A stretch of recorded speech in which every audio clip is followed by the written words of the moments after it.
नमस्कार मित्रांनो, आपल्या सर्वांचं जोमदार लाईव्ह मध्ये स्वागत। मी हेमंत कुमार केळकर। आज एक गंभीर आणि विचार करण्यासारखा विषय घेऊन आलोय आणि तो आहे आजचे राजकारण आणि त्यात वाढत चाललेला स्वार्थ।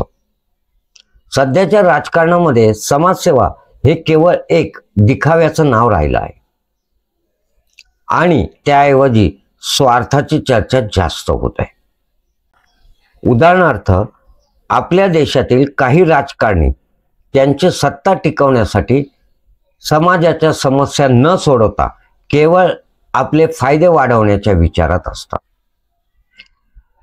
काही नेत्यांनी केवळ निवडणुकीसाठी लोकांना दिलेल्या आश्वासनाची पूर्तता न करता त्यांचं फोकस केवळ आपल्या बँक खात्यावर असलेल्या धन वाढण्यावर ठेवले गेले आहे।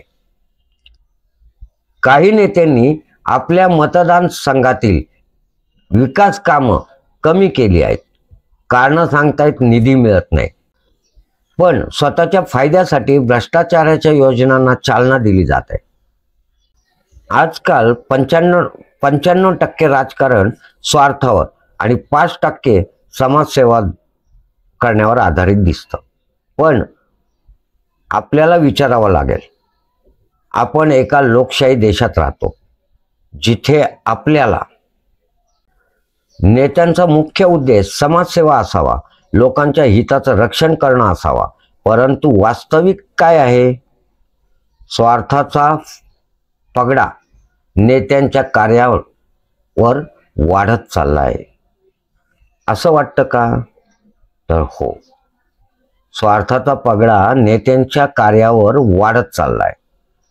आपल्या समाजात राजकारणाचे रूप बदलले आहे आणि समाजसेवेचा विचार मागे पडलाय। हे आपल्यासाठी किती धोकादायक ठरू शकते? चला, या मुद्द्यावर जी मी आता चर्चा केलेली आहे त्याबद्दल आपल्याला काय वाटतं, आपले विचार काय आहेत, आम्हाला जाणून घ्यायचं आहे। आपण कमेंट बॉक्समधनं ते विचार मांडू शकता।